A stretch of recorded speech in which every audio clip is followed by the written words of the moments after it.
fuck is going down, everybody? It's your boy, Sauceman X. Check it back at you niggas with another goddamn video today. But anyways, man, we're back with another NBA video and this shit, a finals recap of this shit. But god fucking damn it, my nigga, okay? God damn it. So we already saw the fucking game last night. The Golden State Warriors come in, tie the series 1-1, okay? They go in, they tie the series 1-1. We already saw the fucking game last night, though. Before I get into this shit, okay? Before I get into recapping the goddamn game, we already know a lot of fucking bullshit happened in this game that we need to talk about. But you already see this shit, okay? Here's the thing. Okay, this fucking game, I'm not surprised, okay? I'm not surprised that the Golden State Warriors came in and won this shit and tied it 1-1. But the thing is that literally, you can go back and look at my Game 1 recap, where I did a Game 1 recap, where I basically, you know what I'm saying, it's a recap of Game 1 and a preview of Game 2. I literally, in that fucking video, you can go and see for yourself, my nigga. In that fucking video, I literally predicted the Golden State Warriors to win Game 2 by 5 fucking points before the goddamn game started. And that is literally exactly what happened this game. So it is just fucking crazy. Did not expect myself to be 100% correct on the goddamn prediction. I literally predicted the Warriors to win by 5 points, and that's literally exactly what happened. So we already see this shit. Now, we have a big fucking rant to get into, okay? Even though there's not really that much of a fucking rant because, you know what I'm saying, I predicted the Golden State Warriors to win this game. I wouldn't have been surprised. But as I said, after the Game 1 recap in this bitch, the Raptors have absolutely no excuse to lose Game 2 of this fucking shit. And I'm still maintaining by that shit. This was obviously, even though the series is not over yet, you know what I'm saying, there's still a lot of basketball to be played, and maybe the Raptors might be able to take one on the road, even though it looks unlikely right now, but it still is a possibility, and I'm still maintaining my prediction because everything is being correctly in terms of what I predicted before the game, predicting the Raptors to win Game 1 and the Warriors to win Game 2. The Raptors should have fucking won this game. They should have fucking won this game. You already know what the fuck happened in the second half. So let me just go at it. Before I get into the goddamn, you know what I'm saying, the second half and all the bullshit, I'm going to have to get into that. But we already know. Let me just go ahead and recap this game starting from the first half. So we already know the first half, the Golden State Warriors came out. They started playing a lot fucking better, which we already know, which is basically essentially what I predicted. I predicted Draymond Green to step up this game, which he actually had a way better fucking game. Almost had another triple-double, but actually getting 17 points, 11 assists, being a more of an impact, and, you know what I'm saying, continuing to drive to the basket, doing what he needs to do, and limiting Pascal Siakam. But we already know, coming out of the first half, you know what I'm saying, the first half, first quarter, Draymond Green comes in, he starts playing really great, you know what I'm saying, there's a lot of fucking shit to get in this game in terms of injuries, so we already know, the fucking first half, Draymond Green was obviously the main player of this fucking game. He comes in, he starts playing more aggressively, he starts being more dominant on both sides of the floor, which is pretty much expected, okay, I expected him to come in and have a much better game, and we already know all the players that, you know what I'm saying, didn't step up in Game 1 for Golden State, came in and stepped up. Klay Thompson. Okay, this nigga Klay Thompson was, of course, coming out the gate, had like 16 points in the first half, dominated. Okay, he literally just dominated, starting hitting three-point shots, which is essentially, you know what I'm saying, all that I expected. And of course, you have this motherfucker Steph Curry continuing to dominate. But on the Raptors side, in the first half, they were actually looking pretty good. You know what I'm saying? They were actually looking pretty good. Of course, they weren't doing as good as they were going to do in Game 1, which is not what I expected. You know what I'm saying? They still, you know what I'm saying, put up a good fucking performance. Kawhi Leonard had a nice little 16 points, even though I felt like he could have been more aggressive, but that's mainly probably because of his injury. But we already know, first half, you know what I'm saying, Vanflee started hitting in a few three-point shots. Kyle Lowry was getting some fucking plays in. Norman Powell was, you know, was playing really aggressively, you know, but not really the performance that you were supposed to expect from the Toronto Raptors in terms of them playing with the sense of urgency. But they had a decent fucking first half, okay? The Warriors ended up taking like a 6-point lead or some shit, but they had a pretty decent first half, just normal, okay? It's literally exactly what I predicted to happen, but we already know, coming into the second half, okay, I think it was like at the end of the first half, we're like, DeMarcus Cousins, for example, okay, DeMarcus Cousins actually played with a lot more aggressiveness, which was one thing that I was wrong about in this fucking game, because I thought DeMarcus Cousins wasn't going to show up. I thought he was going to have his, you know, his minutes were going to be limited, but, you know what I'm saying, I think even Steve Kerr, some shit like that,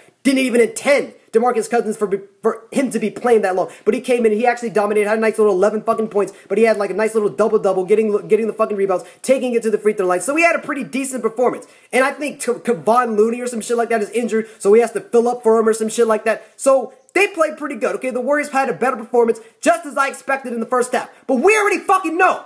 Okay, despite, you know what I'm saying, as I was saying just now, the Raptors were not playing up to the exact same extent. But what the fuck?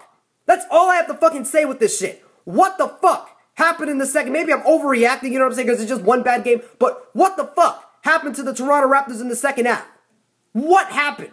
We already know. Coming into the third quarter, and of course Stephen Curry, he kind of lit it up near the end of the first half and brought that spark back in to come back in the fucking game, because I believe he had a terrible game. And it's funny because whenever this nigga Steph Curry has a bad fucking game and he's on the bench drinking water or some shit like that, people want to pretend like, oh, it's because he's injured. Like every time Stephen Curry plays bad, it's because he's fucking injured, but when he plays great, he's not injured at all. It's like, it's fucking ridiculous. So Steph Curry, he had a bad first half.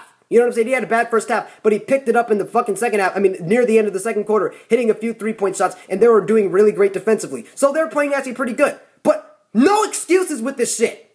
What happened to the fucking Toronto Raptors in the second half? I literally cannot believe this shit, okay? When I look back on it, I'm kind of like not surprised that the Warriors won, but in this fucking fashion is actually fucking surprising. So, second half is really where the fucking rank is. We already know. The Warriors, okay, the Raptors, they allowed 18 straight fucking points out of the gate in the second half. They went on an 18-0 run.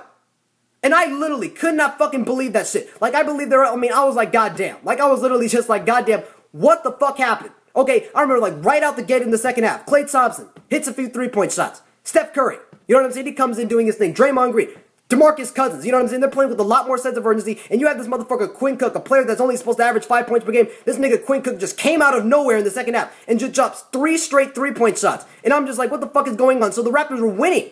They're winning by almost 10 points, and before you know it, they're already down by 9 points just a few minutes into the third quarter. And I'm like, what the fuck is going on? And I don't know what happened in that damn locker room, but something literally fucking went wrong with the goddamn Toronto Raptors. Literally started playing like shit. Pascal Siakam this game, and this isn't even random. We got a rant on the fucking Toronto Raptors in this bitch for playing badly. You had this motherfucker Pascal Siakam, player that dominated in game 1, had 32 fucking points. What happened in game 1? This nigga only had 11 points. You know what I'm saying? Like, I remember in the middle of the third quarter, he went to the free throw line or some shit like that, and it said that he only had like 6 points or some shit. I'm like, what the fuck is going on?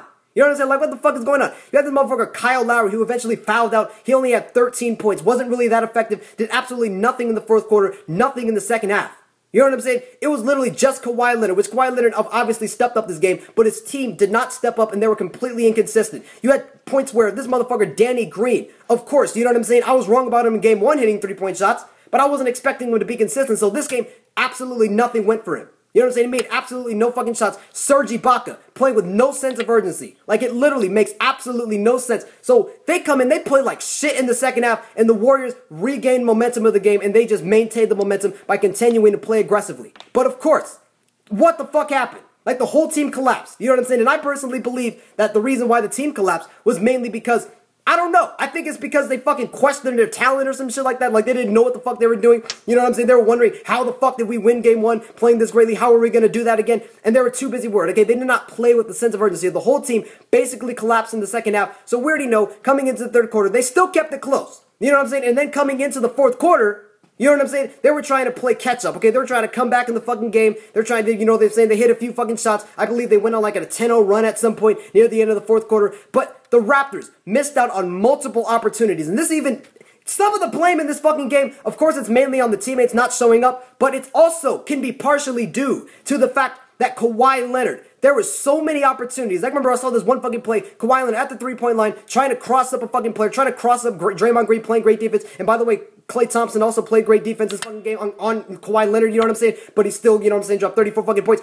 You know what I'm saying? But coming into the fourth quarter, you know what I'm saying? This motherfucker, Kawhi Leonard had perfect opportunities to hit clutch shots, and he just basically missed them. Like a fucking jump shot he took while he was in the paint. You know what I'm saying, with Draymond Green guarding him, hits the fucking rim, basically misses, they can't get a fucking shot up, they're not even boxing out for an offensive rebound, that's ridiculous. And you have this motherfucker, Marc Gasol, 6 fucking points. Are you kidding me, my nigga? I mean, it's ridiculous, like the consistency is literally a fucking problem. So we already know they lost, and by the way, I forgot to mention the injuries, and you already know, coming into the last fucking minutes of the game, Andre Iguodala comes in, hits a clutch-ass 3-point shot, they were up by 2 points, and where the fuck was the defense? You know what I'm saying? Where the fuck was the defense? Because, of course, you know what I'm saying? They're probably thinking that, oh, he's going to miss a jump shot because Andre Iguodala, he's old as fuck. He doesn't really make that much jump shots anymore. But this nigga, you cannot leave this nigga open for a corner 3. Because I literally saw it in the semifinals where Andre Iguodala hit, literally, he hit back-to-back clutch 3-point shots from that same exact spot. You know what I'm saying? That he made the shot from. So he makes the shot. I'm like, why the fuck did you leave this nigga open? They're too busy trying to double team Steph Curry or some shit like that. Which he only had like fucking 9 points in the second half or some shit like that. You know what I'm saying? But you had this motherfucker. They just left Andre Iguodala wide open. And it's just ridiculous. Not getting back on defense. Not doing anything. So it's just ridiculous. So I don't know what the fuck happened in this game. Literally only Vanflee and Kawhi Leonard showed up. So it is just fucking ridiculous. So we already saw that shit, okay? They come in, they lose the game. And it's tied 1-1. So I'm not really that concerned at this fucking point, okay? Because coming into the next goddamn game, I'm not really that concerned at this fucking point. because I think that they can still win one on the road, but they're going to have to fucking prove that shit, okay? They're literally going to have to fucking prove that shit, because at this point, we don't know when Kevin Durant's going to come back, which, you know what I'm saying, and if they continue to show up, and they're obviously going to be playing even better in Golden State, I don't know what the fuck's happened. So that's just a little bit of a recap / rant of the fucking game. The team just completely collapsed in the second half. Nothing else to say. So, we already know. Another thing we have to get into before I end this video is the fucking injuries, my nigga. This makes it even more. This makes the series even more hard to predict in this shit. So, we already know the injuries that fucking happened. Now, we already know Klay Thompson. This nigga Klay Thompson dealt with a fucking injury this game. We already know, okay, I believe it was like in the third quarter or some shit like that. This nigga tries to go for a 3-point shot or whatever, and he tries to fucking spread his legs out and shit to try to draw contact, and it looked like it was contact, but in reality there wasn't any contact, and he basically landed on his own foot, and he got a fucking injury. He went to the goddamn locker room, and they still fucking won without him. So, he went into the fucking locker room, and I believe they fucking diagnosed it for like a hamstring or some shit like that. A hamstring injury, and I don't even know if he's going to be playing in Game 3. You know what I'm saying? Which is actually a massive fucking problem for the Golden State Warriors, because he was literally the only player that gave you a lift in the first half. You know what I'm saying? In the first half, other than Draymond Green and DeMarcus Cousins. But Steph Curry didn't show up, and that's not going to give you a win in Game 3 if the Raptors play a lot better on the road. So, Klay Thompson is dealing with the fucking injury. You have this motherfucker, Looney. You know what I'm saying? That motherfucker Looney is already fucking injured. You have, what was that other injury? Andre Iguodala even. I believe he was hobbling at some point of this fucking game, and he still came back and he still fucking hit a game winner. But the fucking durability is going to be a problem for the Golden State Warriors. So, coming into the next goddamn game in this shit, if the fucking Raptors, okay, if it turns out that Klay Thompson's going to be out for Game 3, which might be a legitimate possibility, then, once again, the Raptors have no fucking excuse to lose this shit. They literally have no fucking excuse to lose this shit. So, we already know, they come in, they fucking play like shit, and they don't do anything in the fourth quarter, and the fucking Golden State Warriors came in and they just dominated, they won. Draymond Green playing a lot more aggressively, playing great defensively, taking in for the fucking fouls, you know what I'm saying, playing aggressively, doing what he needs to do, playing with a sense of urgency, but the Raptors players, nowhere to be found. It was literally just Vanflee and Kawhi Leonard. Everyone else was nowhere to be found. Just playing with no sense of urgency, playing like shit, not playing like they're confident enough, not playing like they're experienced enough to deal with the Golden State Warriors. So, we already know, the only way, okay, now coming into Game 3 in this shit, I'm still predicting the Warriors to win Game 3, but coming into Game 3 in this shit, I am still maintaining, okay, my prediction that I had before this series, I still have the Warriors winning Game 3, probably by like 15 or 17 points, because we already know they're going to go on a massive second half run, which is what they've been proving all the time, but the 18-0 run, goddamn. So, we already know Game 3, I see everyone on the Toronto Raptors, even if they have a great game, they're not going to play to the same extent. They're not going to play as good as they did in Game 1. So, and I see the Warriors going on a massive second half run, dominating at home. Stephen Curry is going to hit a bunch of 3-point shots in my personal opinion. So in Game 3, I see the Warriors taking a 2-1 lead, and we will see. Okay, after Game 3 ends, I'll do a fucking recap and see what the fuck is going to happen in Game 4. Because based off what we see in Game 3, we can determine whether the series is over or not, okay? Because I don't know how the Raptors are going to win on the road, but I'm still maintaining my prediction, Warriors in 6, so I'm predicting the Raptors to win Game 4. So anyways, tell me in the comment section, this is just a quick little recap of Game 3, and just a little bit of a rant, and the injury updates. Tell me in the comment section, just hit your boy Sauceman, check your phone, there, peace.